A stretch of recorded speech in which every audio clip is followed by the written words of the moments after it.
c'est-à-dire s'approcher de certains modèles qui ont forcément une histoire et on ne va peut-être pas toute la raconter parce que dans ces cas-là, c'est nous qui passerons l'aspirateur et qui est un droit pour tout à l'heure, mais au moins aller à l'essentiel et surtout quelque part nous envoûter dans cette fantastique saga, la fantastique vie que vous avez eue. Et on va peut-être passer par là, on va passer pour un petit instant, je me permets, je vous demande si vous voulez qui est là. Voilà, précis pour ne pas gêner la lecture. Alors, comment c'est Éric de Seine, ce parcours? Pas par de moto, pas par de voiture.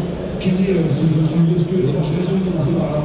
Oui, absolument, puisque ce petit coin, c'est 3 véhicules qui ont été finalement les racines de ma passion, d'où ça vient. Et cette voiture, elle date de 1923, c'est une Cognée de Seine.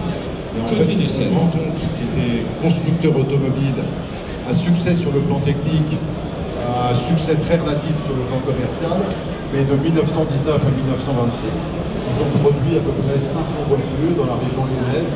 Et il en reste 2 reconnues, l'une au musée Malartre de Lyon et l'autre qui est celle-ci, qui est une berline que j'ai pu racheter à mes cousins éloignés il y a 1 an et demi.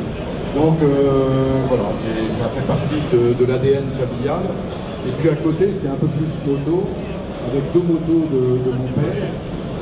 La R69S, c'était ma moto entre 3 et 7 ans. Ça, c'est une BMW. Ça, c'est une BMW. R69S, qui était la version sportive de la BM Flat Wheel, avec sa fourche Ears. Oui. Donc, c'était aussi la moto des coursiers.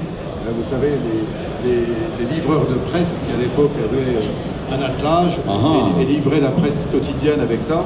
Mais il y avait cette version sportive et que j'ai pu conserver, et elle est équipée d'un réservoir Rennsport.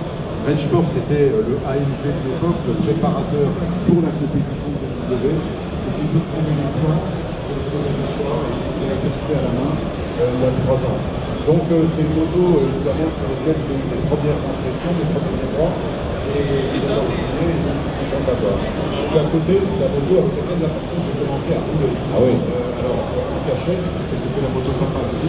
Et c'était une Nevera 750 SF de 71 et avec laquelle le soir en rentrant de l'école, je mettais les clés, j'allais dans le parking et on avait la chance d'avoir un parking qui était sous une résidence et qui faisait au moins 100-120 mètres de long. Wow. Et donc je faisais première, deuxième, au 2e sous-sol de cette résidence. Génial. Et quand c'était en fumée, eh ben, j'arrêtais.